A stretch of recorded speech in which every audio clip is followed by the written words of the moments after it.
Invitado muy especial, un francotirador, según se define él mismo, que es Albert Boadilla. Muy buenas tardes, muchas gracias por venir y muchas gracias por ser, vamos, de lo primero a donde vas a presentar un libro.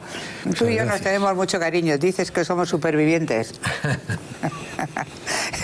¿Te has convertido en un francotirador? Diarios de un francotirador, mis desayunos con ella. Ella es tu mujer, que estará encantada de que le hayas dedicado un libro, porque no te creas tú que hay tantos señores de tu edad, que eres joven todavía, pero que se dediquen a escribir un libro de sus conversaciones con su mujer. Bueno, yo ya hice otro libro donde salía mi mujer también en muchos capítulos, ¿no? Simplemente por un hecho esencial, porque sin mi mujer la mitad de las cosas que he hecho desde el punto de vista artístico no se hubieran producido.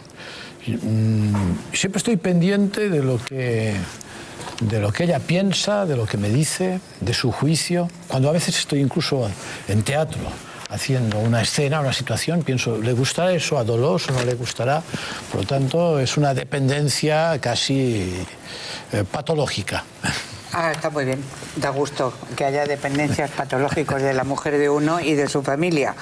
Tú cuentas, yo he estado tomando notas porque me ha encantado el libro, me lo he pasado muy bien, porque son unos diálogos donde vas contando cosas de cómo ves el mundo a lo largo del año 2009, ¿no? Es fundamentalmente, ¿no? Bueno, son 3 años, de 2009 hasta el 2000, hasta ahora. Hasta el 11. Tú cuentas, a mí me ha llamado mucho la atención. Entro directamente al grano, me ha gustado esta frase. En nuestro país, un facha es quien expresa alguna crítica sobre el sistema territorial que vulnera la igualdad entre ciudadanos. Bueno, ¿así es? Eso lo digo por experiencia propia, ¿no? O sea, que te llaman facha. Me llaman facha a menudo si me paseo por el territorio en el que nací. Que me paseo poco ya, evitando problemas. Sí. Por lo tanto, es una consideración que yo encuentro positiva. Porque te llamen facha por estar en desacuerdo con un sistema que promulga o que intenta unos privilegios frente al resto de los españoles, pues es algo que me parece todo lo contrario, precisamente, de facha, ¿no? Entonces, cuando te llaman facha, ¿tú dices muchas gracias o qué? No. Soy más bien expresivo. ¿Contestas como se merecen? Sí. Incluso gestualmente, como tengo cierta facilidad también. Hablas mucho del régimen catalán. ¿Qué está pasando en Cataluña, Albert? Bueno, está sucediendo algo que empezó hace muchos años. Es decir, lo que sucede es que a partir de los principios de los 80, en Cataluña, y debido, creo yo, a un gran error del gobierno español, el hecho de traspasar la educación pues fue un error inmenso, sobre todo en ciertas comunidades, como el caso de Cataluña, el País Vasco, que se dedicaron pues a instruir a sus ciudadanos, a sus futuros ciudadanos, en lo que eran ya una planificación, en el fondo, una planificación secesionista. Lo digo por experiencia propia porque, en fin, mis hijos estudiaron en aquella época en los institutos, ¿no? Y eso pues ha dado a lo largo de esos 30 años sus frutos. Y se han conseguido pues 2 generaciones educadas en que España es el enemigo común, España nos oprime, nos roba, nos quita el dinero, etcétera, etcétera. Y eso ha calado muy hondo, muy hondo. Quizás desde otros lugares de España se entiende que son los políticos, evidentemente, que han incitado esta cuestión, pero yo creo que han sido sobre todo los medios catalanes, medios de comunicación catalanes, y pues el propio resultado de esta educación, en el cual ya la mirada siempre es una mirada completamente sesgada. Cualquier cosa que el resto de los españoles hace o dice de Cataluña siempre es tomada como una agresión. Por lo tanto, se ha hecho lo que yo llamo un proceso paranoico. Es decir, que es una de las patologías más fáciles de inducir, y se ha utilizado mucho en regímenes políticos, ¿no? Es decir, siempre hay un enemigo común Y es paranoico porque ese enemigo común es evidente que cuando un ciudadano de Madrid se levanta por la mañana, pues lo primero que piensa no es qué putada voy a hacer a los catalanes, ¿no? Me parece que eso queda claro, ¿no? Que no es así. Por lo tanto, estamos hablando... Pero ellos piensan que nosotros nos levantamos en Madrid diciendo a ver qué le vamos a hacer a los catalanes. Hay una obsesión muy bien argumentada, con mucha astucia, ha sido hecho con muchísima astucia. Es decir, que lo que es la programación de esta contaminación ha estado muy bien hecho. Eso sí que es para tesis doctorales, ¿eh? Pero se ha conseguido este ánimo y ahora es muy difícil enfriar esta cuestión. Esto está lleno más. ¿Cómo refrigeramos eso? ¿Cómo podemos conseguir que unos ciudadanos de este país, que tenemos que vivir en común, pues exista esta mínima trama de afectos necesaria para que podamos vivir tranquilamente en común, ¿eh? Y eso, pues reconstituirlo va a ser muy difícil, por lo tanto, yo soy muy pesimista frente al futuro. ¿Por qué ha reventado? ¿Por la crisis? ¿Porque de repente esto ya ha explotado? ¿Se va creando una burbuja? De repente estamos viendo donde ya no hay retorno. No hay retorno en el País Vasco y no hay retorno, o si lo hay, va a ser difícil, como tú dices, en Galicia, en Cataluña, porque claro, acabamos de ver el otro día las elecciones en el País Vasco, donde ya la mayoría de los votantes son nacionalistas. Y estamos a punto de unas elecciones catalanas donde vamos por el mismo camino. Es como un retroceso de todo lo que es el respeto a la Constitución, la integración dentro de España. Y tú dices que eres pesimista. ¿Hay alguna posibilidad de esto se arreglara y cómo? Bueno, la posibilidad sería que los ciudadanos catalanes en este momento tuvieran una versión distinta, ¿no? O sea, les llegara una versión distinta de lo que... Pero si no les llega, si son endogámicos, ¿no? Claro. Solo leen sus periódicos, solo ven su televisión. Aquí está el problema. Y a mí me dicen anticatalana. Y dices, pues no, sí. Pues mira, no, soy anticatalana, pero... Si alguien les contara, en fin, que incluso desde el punto de vista no ya social, sino económico, pues eso puede acabar siendo un gravísimo problema tirar hacia adelante, ¿no? Puede ser un auténtico abismo, ¿no? Si alguien les contara que a lo mejor, en fin, tendrían que volver a la peseta, y si no les gusta la peseta, al maravedí, ¿eh? Porque a lo mejor, a pesar de que la peseta es una cosa catalana, es una palabra catalana. Es decir, si se les contara exactamente eso, y además lo que significa la fractura de una sociedad, es decir, que dentro de esta propia sociedad catalana va a existir una gran fractura en las propias familias, yo lo sé por experiencia, digamos, ¿no? Experiencias propias, ¿no?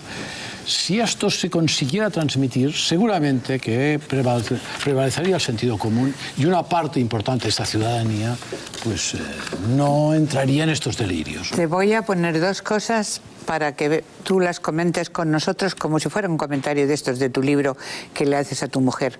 Una, lo que ayer le decía Artur Mas a Rajoy. Que tomen nota porque eso pasa en el País Vasco y pasará en Cataluña. Y si eso no se entiende y no se acepta, no conseguirán resolver nunca el problema. Esta es la realidad tozuda. Que se acerquen a Cataluña. ¿Y cómo se acerca uno? Aparte de haber puesto un AVE que comunica las dos ciudades, dos capitales en 2 horas y media. Aquí siempre, digamos, se da la responsabilidad al exterior, ¿no? Se hace decir que como si los problemas los hubieran puesto el resto de los españoles. Y yo me pido, pero ¿qué problemas han puesto, digamos? ¿Qué es lo que les han hecho el resto de los españoles a los catalanes a partir de que en este país empezó la democracia? Porque si se refiere a la dictadura, allí recibió todo el mundo. Yo siempre he dicho víctimas los catalanes, no, víctimas los de Almería y de otros lugares donde costaba encontrar trabajo y donde costaba ganarse la vida, ¿no? Por lo tanto, yo me pido exactamente cuál es el agravio. Es que todavía no lo sabemos, este agravio, ¿no? Pero yo sí. Segundo, ayer firmaron con Artur Mas en el Palacio de la Generalitat, Barça y Español, un acuerdo para internacionalizar la selección catalana de fútbol, que es también, creo que tenemos la imagen, no digas que no es llamativo, que firman esto con el presidente de la Generalitat. ¿Cómo es posible? Sobre todo el español, que lo firma también. Sí, hasta el español ya no quiere ser español. Esto ya es muy complicado. Porque hay un inmenso complejo, que es de aquí el silencio tan importante de tanta gente que está en desacuerdo con esto y se mantiene en silencio. Y este silencio lo han conseguido pues con... ¿Hay en Cataluña una mayoría, porque yo creo que sí, pero no sé si me equivoco, que sí hay, que no son tantos los independentistas y que hay una mayoría silenciosa, una mayoría que consiente y que a lo mejor podemos ver a la hora de votar, o cree que no, que ya está perdido y sí hay una mayoría independentista? Yo creo que hay una mayoría independentista bajo las formas que les han contado. Si estuvieran en la realidad, seguramente que no serían independentistas, ¿no? Pero bajo esta versión que se ha hecho de la independencia, esta especie de tierra prometida, con todas las ventajas económicas, fiscales y sociales, pues seguramente la gente tampoco no es masoquista. Dice, hombre, pues si eso tiene que ir tan bien, si eso es la panacea, ¿por qué no nos vamos a apuntar a este asunto, ¿no? Si hubiera referéndum, entonces saldría una mayoría, ¿sí crees? Hombre, no sé si llegaría... Eso es una cosa insegura, ¿no? Quizás en el momento de apuntarse a una aventura incierta habría que ver si la prudencia o el miedo o estas cosas inciden en los ciudadanos. Bueno, yo Albert, creo que hay dos realidades distintas, por denominarlas de una forma muy diferente, o al menos una de ellas.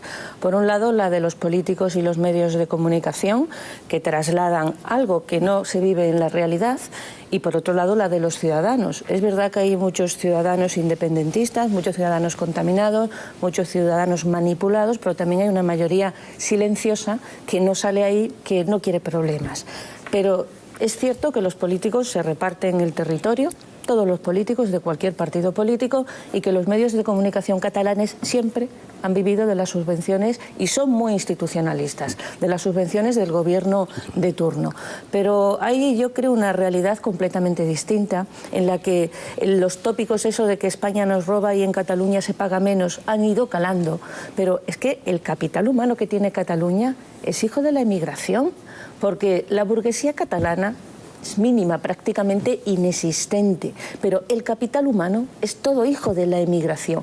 Es verdad que educado en unas condiciones que tal vez se podrían haber revisado o al menos controlado, porque para eso existe la alta inspección del Estado en materia educativa, y no puede ser que los niños estén continuamente en la escuela gritando España es Cataluña, España no es Cataluña, y que en el resto de España aprendan que las comunidades autónomas forman parte del Estado español, y que en Cataluña, en la educación previa a la universidad, no aprendan eso, aprendan completamente lo contrario, que se oculte la historia, que se manipule la historia. Pero hay una mayoría muy importante en Cataluña que no es independentista.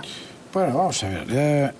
En una parte estoy de acuerdo con lo que dices, pero hay otra parte, cuando hablamos de los hijos de la inmigración, bueno, hay la fuerza del converso.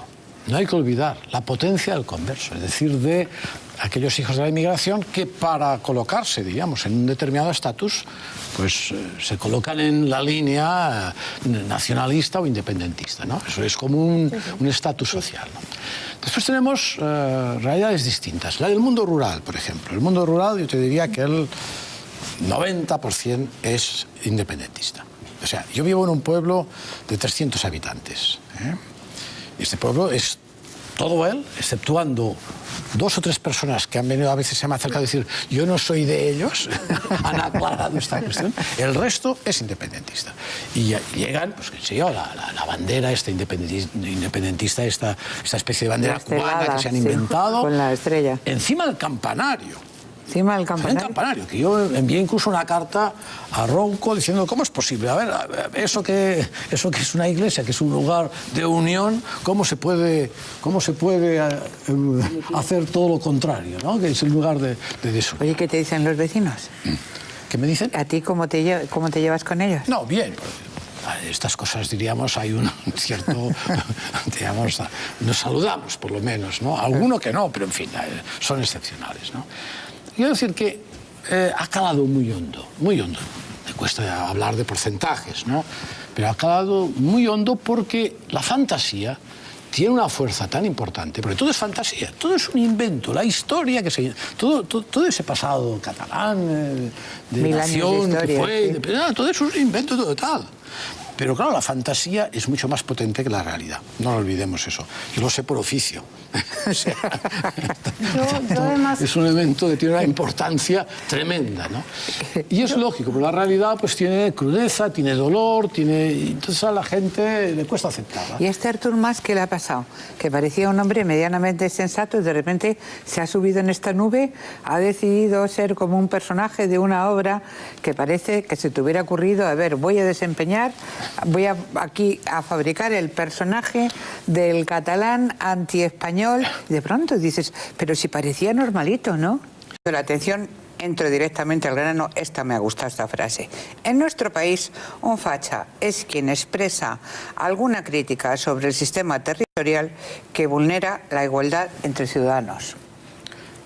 Bueno, Así es. eso lo digo por experiencia propia, ¿no? O sea, que te llaman facha. Me llaman facha a menudo si me paseo por el territorio en el que nací. Que me paseo poco ya, evitando problemas. Sí. Por lo tanto, es una consideración que yo encuentro positiva. Porque te llamen facha por estar en desacuerdo con un sistema que promulga o que intenta unos privilegios frente al resto de los españoles, pues es algo que me parece todo lo contrario, precisamente, de facha, ¿no? Y entonces, cuando te llaman facha, ¿tú dices muchas gracias o qué? No. Soy más bien expresivo. Contestas como... Una escena, una situación, pienso, ¿le gustará eso a Dolors o no le gustará? Por lo tanto, es una dependencia casi patológica. Está muy bien. Da gusto que haya dependencias patológicas de la mujer de uno y de su familia. Tú cuentas, yo he estado tomando notas porque me ha encantado el libro, me lo he pasado muy bien, porque son unos diálogos donde vas contando cosas de cómo ves el mundo a lo largo del año 2009, ¿no? Es fundamentalmente, ¿no? Bueno, son 3 años, de 2009 hasta el 2000, hasta ahora. Hasta el 11. Tú cuentas, a mí me ha llamado mucho, un invitado muy especial, un francotirador, según se define el mismo, que es Albert Boadilla. Muy buenas tardes, muchas gracias por venir y muchas gracias por ser, vamos, de lo primero a donde vas a presentar un libro. Tú y yo nos tenemos mucho cariño, dices que somos supervivientes. ¿Te has convertido en un francotirador? Diarios de un francotirador, mis desayunos con ella. Ella es tu mujer, que estará encantada de que le hayas dedicado un libro, porque no te creas tú que hay tantos señores de tu edad, que eres joven todavía, pero que se dediquen a escribir un libro de sus conversaciones con su mujer. Bueno, yo ya hice otro libro donde salía mi mujer también en muchos capítulos, ¿no? Simplemente por un hecho esencial, porque sin mi mujer la mitad de las cosas que he hecho desde el punto de vista artístico no se hubieran producido. Siempre estoy pendiente de lo que ella piensa, de lo que me dice, de su juicio. Cuando a veces estoy incluso en teatro haciendo